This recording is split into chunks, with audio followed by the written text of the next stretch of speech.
오늘은 열왕기 하 3장 13절 말씀부터 보도록 하겠습니다. 13절에서 27절까지 말씀 먼저 읽겠습니다.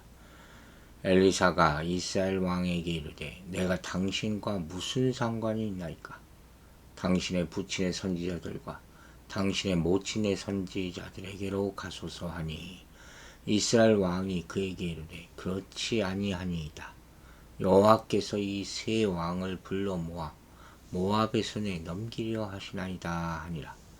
엘리사가 이르되 내가 섬기는 만군의 여호와께서 살아계심을 두고 맹세하노니 내가 만일 유다의 왕 여호사밧의 얼굴을 봄이 아니면 그 앞에서 당신을 향하지도 아니하고 보지도 아니하였으니이다. 이제 내게로 검은 고 탈 자를 불러오소서 하니라. 검은 고 타는 자가 검은 고를 탈 때 여호와의 손이 엘리사 위에 있더니 그가 이르되 여호와의 말씀이 골짜기에 개천을 많이 파라 하셨나이다. 여호와께서 이르길 너희가 바람도 보지 못하고 비도 보지 못하되 이 골짜기에 물이 가득하여 너희와 너희 가축과 짐승이 마시리라 하셨나이다. 이것은 여호와 보시기에 작은 일이라. 여호와께서 모압 사람도 당신의 손에 넘기시리니 당신들은 모든 견고한 성읍과 모든 아름다운 성읍을 치고 모든 좋은 나무를 베고 모든 샘을 메우고 돌로 모든 좋은 밭을 헐리이다 하더니 아침이 되어 소재 드릴 때 물이 에돔에서부터 흘러와 그 땅에 가득하였더라. 모압의 모든 사람은 왕들이 올라와서 자기를 치러 한다 함을 듣고 갑옷 입을 만한 자로부터 그 이상 다 모여 그 경계에 서 있더라. 아침에 모압 사람이 일찍이 일어나서 해가 물에 비침으로 맞은편 물이 붉어 피와 같음을 보고 이르되 이는 피라. 틀림없이 저 왕들이 싸워 서로 죽인 것이로다.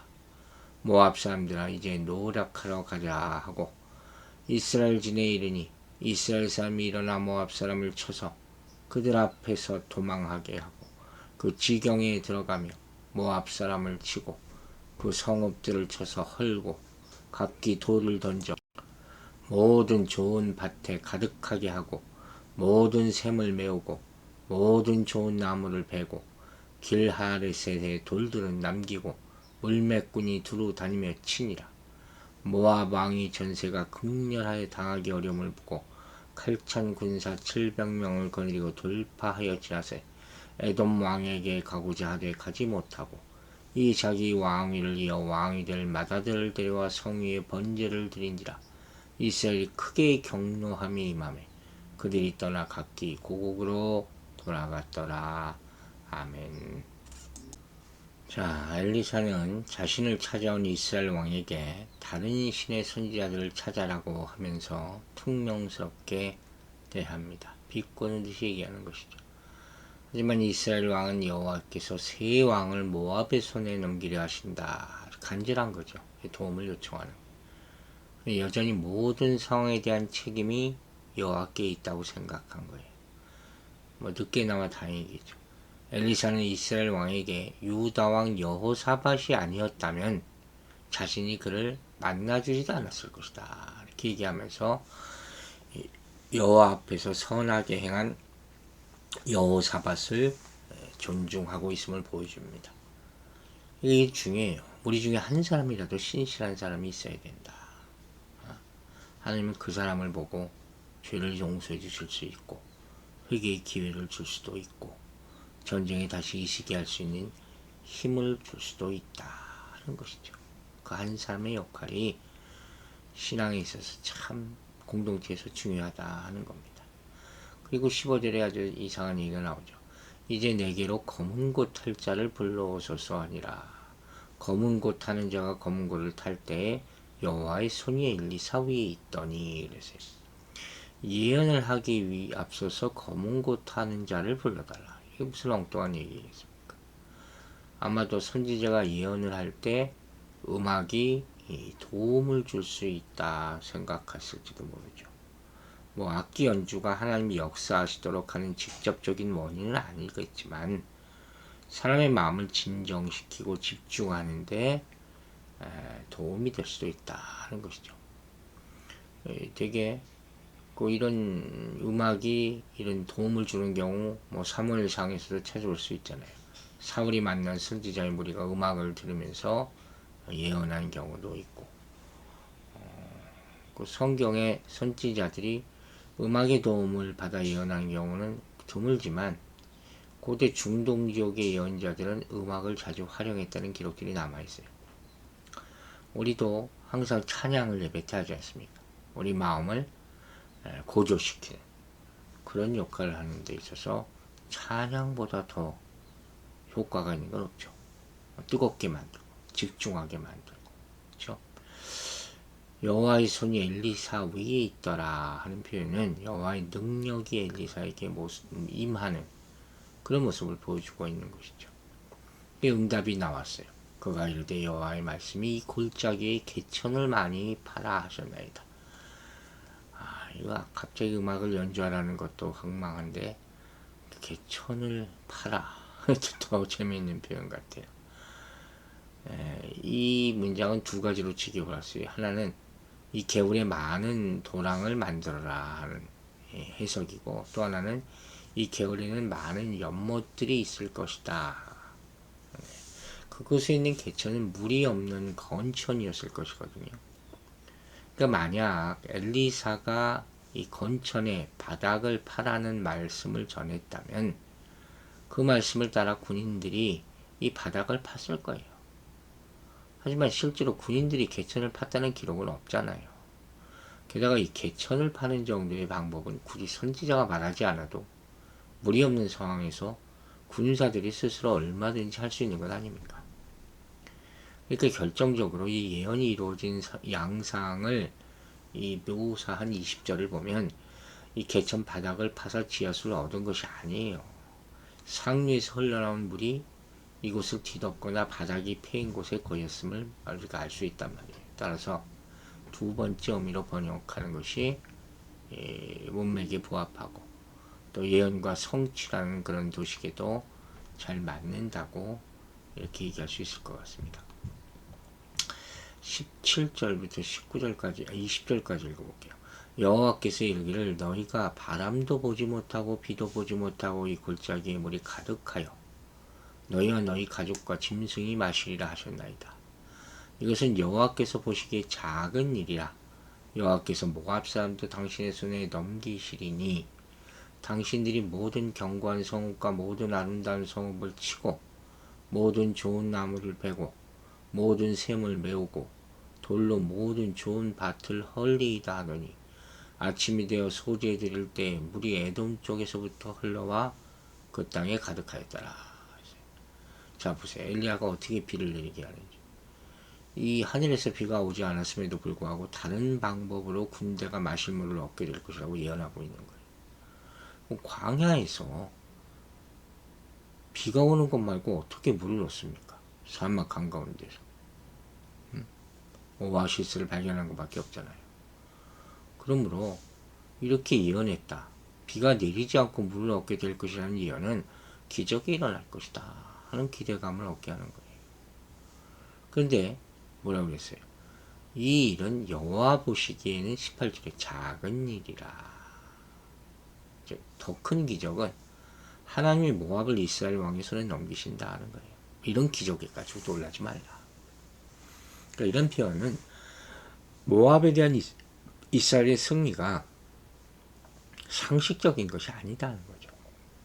엘리사가 구체적으로 예언한 연합군의 승리는 완전한 정복이었어요.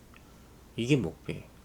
사람을 죽이고 포로를 잡아오고 약탈하는 이례적인 승리가 아니라 모압 사람의 성읍을 다 헐고 그 땅을 황폐하게 만들어 버릴 것이다.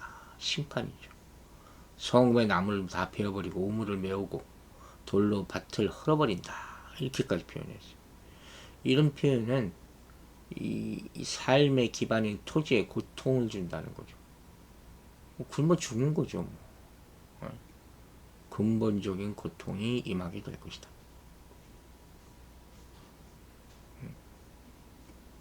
자 보세요. 우리가 스토리를 앞에서부터 보면 출정에서 7일 만에 마실 물이 떨어져서 10절에서 우리가 봤잖아요. 그래서 싸워버리기도 전에 싸움을 포기할 지경이 된 사실이 있지 않았습니까? 하지만 그 물 때문에 결국 이기게 돼요. 하나님은 메마른 땅에 물이 흘러들어와 가득하게 하셨고 적군에게는 물을 피로 오인하게 만드십니다. 그러니까 우리가 절대로 속단해서는 안 된다는 거예요. 하나님께 맡겼으면. 그리고 나서 일어나는 현상에 대해서. 이게 정말 우리를 믿음을 시험하는 일이에요. 여러분, 보세요. 오늘날의 치명적인 약점이 어느 순간 장점으로 역사할 수 있어요. 하나님의 손에 들어가면. 바로 여기에 하나님의 은혜가 있는 것 아닙니까? 즉, 은혜라는 것은 우리에게는 기적이지만 하나님에게는 상식과 같은 거예요. 다만 은혜의 주관자가 하나님이시기에 우리가 그 은혜를 강요할 수는 없죠. 성경에 의하면 누구에게? 겸손한 자, 간절한 자, 회개하는 자에게 은혜가 만다 했어요. 슬픔을 기쁨으로 바꾸실 수 있는 분, 제 대신 화관을 씌워주실 수 있는 분, 그분이 하나님 아닙니까? 그러므로 오직 그분의 마음을 시원케 하는 일에 최선을 다해야 할 것입니다. 그리고 엘리사가 예언한 대로 결국 아침에 에돔 쪽에서 물이 흘러와 땅이 가득하게 되었다. 비도 오지 않았는데 물이 흘러 넘치게 된 것이죠. 하나님의 말씀이 놀랍게 성취되는 것을 우리가 보게 되는 거예요. 자, 우리는 여기서 중요한 교훈을 배웁니다. 그것이 무엇이냐? 하나님은 우리 잘못만 기억하는 분이 아니라는 거예요. 우리가 과거에 진심으로 하나님 앞에서 순종한 일을 기억하시고 은혜를 베푸실 수 있는 분이라는 거죠. 요사밧이 하나님께 묻지 않고 결성된 여호람의 연합군에 합류하는 실수를 보며 위기에 처하지 않았습니까? 그러나 하나님은 그가 했던 진심 어린 행동도 기억하시고 그를 위기에서 구해주신 거죠. 물론 우리가 초심을 잃고 잘못된 선택이나 행동을 할 때 여러 가지 위기를 겪을 수가 있죠. 그때 우리가 하나님께 겸손히 나아가 도움을 구하면 하나님은 지난 시간을 기억하시며 은혜를 베풀어 주시기도 한다. 이게 참 놀라운 일이에요. 그러므로 자신의 어리석음과 죄 때문에 위기에 빠진 일이 있다면 하나님께 돌아가라 하는 거예요. 지금 자신의 모습이 어떻든 하나님의 품에서 회복될 수 있음을 믿으시기 바랍니다. 하나님은 과거에 우리가 하나님을 사랑하고 충성스럽게 행한 모든 것을 다 기억해 주십니다. 21절을 보면 모압의 모든 사람은 왕들이 올라가서 자기를 치려한다함을 듣고 갑옷을 입을 만한 자로부터 그 이상이 다 모여 경계에 서 있었다 그랬어요. 갑옷을 입을 만한 자라는 것은 직역하면 허리띠와 상의를 입을 만한 자거든요. 즉 중무장한 군인을 의미하는 것이 아니라 이 허리띠 뒤르고 무기를 허리에 차거나 무기를 들 수 있는 모든 사람을 의미하는 거예요. 약 11, 12세 소년까지 포함하는 것이죠. 그러니까 모압 백성 중 어린 소년까지 총동원되어서 지금 성읍의 방어선에 진을 치고 있는 모습. 절박한 거죠. 그리고 22절부터 25절까지 이렇게 나와 있어요. 아침에 모압 사람이 일찍이 일어나서 해가 물에 비침으로 맞은편 물이 붉고 피와 같음을 보고 이르되 이는 피라. 틀림없이 저 왕들이 싸워 서로 죽인 것이로다. 모압 사람들아 이제 노력하러 가자 하고 이스라엘의 진이 이르니 이스라엘 사람이 일어나 모압 사람을 쳐서 그들 앞에 도망하게 하고 그 지경에 들어가며 모압 사람을 치고 그 성읍들을 쳐서 헐고 각기 돌을 던져 모든 좋은 밭에 가득하게 하고 모든 샘을 메우고 모든 좋은 나무를 베고 길하레셋의 돌들은 남기고 물매꾼이 두루 다니며 치니라. 참 어처구니 없는 일이죠. 아침에 모압 사람들이 모여서 있는데 햇살이 연합군 진영에 물에 비쳐서 붉게 보인 것을 보고 이스라엘 연합군의 4분이 일어났다고 착각한 거예요. 이럴 수가 있습니까? 하여튼 그렇게 됐다는 거죠. 그래서 결국 패배하고 말게 하는 거예요. 엘리사의 예언대로 나무를 모두 베고 우물을 메우고 밭에 돌을 던지는 지경까지 되는 것이죠. 이렇게 하나님은 때로 인간의 확신을 뒤집는 상황을 만드신다는 거예요. 이 과정을 통해서 인간은 하나님 앞에서 얼마나 나약한 존재인지 깨닫게 하시는 것이죠. 보세요. 모압 군대가 얼마나 어리석은지. 연합군 진영의 물이 햇빛 때문에 붉은 빛이 되는데 피가 흘러서 이렇게 된 것이라고 착각하잖아요. 그러니까 결론적으로 우리가 어떤 사건이 벌어졌을 때 우리는 자기 판단력에 한계가 있음을 인정하여 항상 하나님께 먼저 묻고 기도해야 된다는 거예요. 자신이 보고 느끼고 판단하는 것이 절대적으로 옳다고 생각하고 하나님의 도우심을 거부한다면 우리가 본 것처럼 전혀 예상 못한 실수를 범하고 어려움을 겪어낼 수 있다 하는 것이죠. 이런 중요한 판단을 이럴 때 자신의 생각이나 느낌이나 경험 이걸 절대적 기준으로 삼아서는 안 된다는 것이죠. 내 예측이라는 게 틀릴 수가 있잖아요. 그러니까 먼저 하나님께 지혜를 구하라는 거예요. 지금 눈에 보이고 귀에 들리는 것에만 의지해서 중요한 결정을 내리고 있지는 않나. 돌아보라는 것이죠. 또 우리 공동체도 마찬가지예요. 외적이고 세상적인 기준으로 결정을 내리지 않고 믿음으로 하나님의 뜻을 찾고 순종하도록 기도해야 될 것입니다. 이제 마지막 26절부터 27절 보겠습니다. 모압 왕이 전세가 극렬하여 당하기 어려움을 보고 칼찬 군사 700명을 거느리고 돌파하여 지나서 에돔 왕에게로 가고자 하되 가지 못하고 이에 자기 왕위를 이어 왕이 될 맏아들을 데려와 성 위에서 번제를 드린지라. 이스라엘에게 크게 경노하기 임함에 그들이 떠나 각기 고국으로 돌아왔더라. 전세가 불리해지니까 이 맏아들을 성 위에서 번제를 드리는 이런 비장함을 보여준 건데 끔찍한 얘기죠. 그러니까 순간적으로 모압 군대의 사기를 오르게 할 수는 있을지도 몰라요. 그리고 이스라엘과 유다, 에돔 연합군에게 심리적인 불안감을 줄 사유를 떨어뜨리려고 이런 일을 한 거죠. 그래서 연합군 가운데서 내분이 일어나 퇴각하는 그런 일이 일어나게 만들려는 것이죠. 그런데 왕의 아들을 제물로 받은 이방신이 위력이 닥칠까 두려워한 것 자체가 이거 불신앙의 모습 아닙니까? 항상 이런 거예요. 하나님이 도와주신다 믿고 나가면서 또 물에 무슨 일이 일어나면 또 움츠려드는 거예요. 이 믿음이 없는 것이죠. 엘리사는 분명히 이스라엘 연합군의 승리를 예언했는데 이런 불신앙의 모습 때문에 퇴역하게 된 거예요. 여러분, 하나님과 관계없이 세운 인간의 계획이 처음에는 성공을 거두는 것 같을 때도 있죠. 하지만 결국에는 아무 성과 없이 끝나게 되는 거예요. 여호람은 하나님께 출정 여부를 묻지 않고 자신의 뜻대로 연합군을 형성해서 모압을 공격하려 했잖아요. 근데 이 시도는 결국 아무 성과도 내지 못한 채 끝나게 되는 것이죠.